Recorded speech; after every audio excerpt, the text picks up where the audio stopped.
क्या कभी ये सोचा है कि दुनिया के कुछ हिस्सों में तेल के भंडार हैं, जबकि बाकी जगहों पर लगभग कुछ भी नहीं? आज हम इसी के पीछे छिपे गहरे वैज्ञानिक रहस्यों को समझने की कोशिश करेंगे। ये एक ऐसा सवाल है जो हम सबके मन में कभी ना कभी आता जरूर है। तो चलिए इस भूवैज्ञानिक पहेली की तह तक जाते हैं। नहीं, इसका जवाब किस्मत या किसी तरह की पॉलिटिक्स में नहीं है। असली वजह तो कहीं ज्यादा गहरी है, जो हमारे ग्रह के लाखों साल पुराने इतिहास में दबी हुई है। तो आखिर ये काला सोना यानी कि तेल बनता कैसे है? असल में इसके लिए प्रकृति को कुछ बहुत ही खास चीजों और हालातों की जरूरत पड़ती है। देखिए, तेल बनने के लिए ये 4 शर्तें पूरी होनी ही चाहिए। सबसे पहले भारी मात्रा में समुद्री जीवन, खासकर छोटे छोटे जीव। फिर एक ऐसा माहौल जहां ऑक्सीजन न हो, ताकि वो सड़ने की बजाय बचा रहे। इसके बाद उसे मिट्टी और पत्थर की परतों के नीचे बहुत गहराई में दफन होना पड़ता है।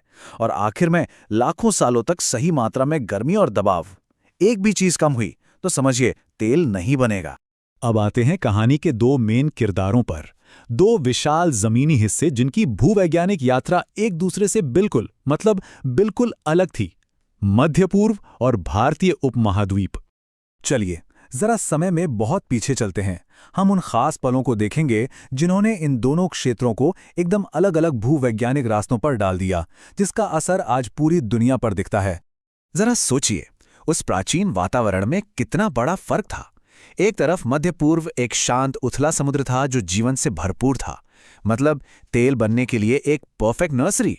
वहीं दूसरी तरफ वो जमीन जो आज भारत है, वो एक लंबी और उथल पुथल भरी टेक्टोनिक यात्रा पर थी। इस पूरी कहानी को समझने के लिए टेक्टोनिक प्लेट्स को समझना बहुत जरूरी है। आसान भाषा में कहें तो ये पृथ्वी की ऊपरी परत के विशाल टुकड़े हैं जो बहुत धीरे धीरे खिसकते रहते हैं, और इनकी यही धीमी चाल महाद्वीपों का भविष्य तय करती है। और यहीं पर कहानी में असली ट्विस्ट आता है। मध्य पूर्व की प्लेटें लाखों सालों तक काफी स्थिर रहीं, जिससे जो भी तेल बना वो सुरक्षित जमा होता रहा। जबकि भारत की प्लेट, वो तो सीधे आकर एशिया से टकरा गई। इस जबरदस्त टक्कर ने किसी भी संभावित तेल भंडार को तहस नहस कर दिया। जाओ जबरदस्त ताकत के बारे में सोचिए, जिसने दुनिया की सबसे ऊंची पर्वत श्रृंखला हिमालय को जन्म दिया।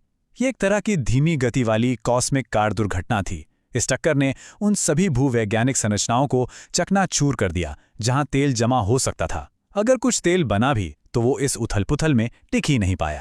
तो मान लेते हैं तेल बन गया, लेकिन ये तो कहानी का सिर्फ आधा हिस्सा है। अब सवाल ये आता है कि उसे लाखों सालों तक एक जगह रोक कर कैसे रखा जाए।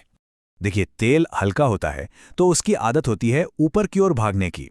उसे जमीन के नीचे रखने के लिए एक मजबूत प्राकृतिक लॉक बॉक्स या कह लीजिए एक भूवैज्ञानिक जाल की जरूरत होती है, जो उसे बाहर निकलने से रोक सके। और मध्य पूर्व के पास समझिए एकदम परफेक्ट लॉक बॉक्स थे।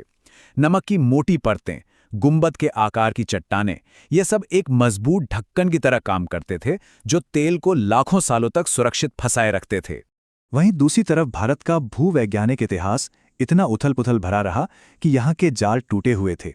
सोचिए, एक ऐसा जार जिसमें दरारें हों, तो जो भी थोड़ा बहुत तेल बना भी वो लाखों सालों में धीरे धीरे रिस कर निकल गया। चलिए अब इतिहास से निकलकर आज की दुनिया में आते हैं और देखते हैं कि इस भूवैज्ञानिक फर्क का आज की अर्थव्यवस्था और हमारे भविष्य पर क्या असर पड़ता है। ये टेबल साफ साफ बताती है कि मध्य पूर्व से तेल निकालना क्यों आसान और सस्ता है।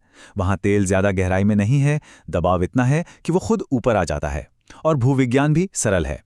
भारत में स्थिति ठीक इसके उलट है, गहराई ज्यादा, भूविज्ञान जटिल, और इसीलिए निकालने का खर्चा भी बहुत ज्यादा। और देखिए, ये कहानी सिर्फ तेल की नहीं है। हमारी पूरी पृथ्वी ही एक तरह की भूवैज्ञानिक लॉटरी है। किसी देश को तांबे का जैकपॉट मिलता है तो किसी को लोहे का। ये सब इस बात पर निर्भर करता है कि लाखों साल पहले भूवैज्ञानिक पासे कैसे गिरे थे। तो इस सब का निचोड़ ये है कि संसाधनों का बंटवारा भूवैज्ञानिक भाग्य का खेल है, ना कि किसी देश के प्रयासों या उसकी कमी का नतीजा। लेकिन अब भविष्य में खेल के नियम बदल रहे हैं। 20वीं सदी में ताकत जमीन के नीचे दबे संसाधनों से आती थी, पर 21वीं सदी में ताकत का मॉडल बिल्कुल अलग है। ये अब इंसानी दिमाग, इनोवेशन और टेक्नोलॉजी पर आधारित है, जिसे कोई भी देश विकसित कर सकता है। तो जो देश आज भी तेल पर बहुत ज्यादा निर्भर हैं, उनके लिए ये अब समय के खिलाफ एक दौड़ है। जैसे जैसे दुनिया नई ऊर्जा की ओर बढ़ रही है, इन देशों को अपनी अर्थव्यवस्थाओं को तेजी से बदलना होगा। और आखिर में ये एक सोचने वाली बात है।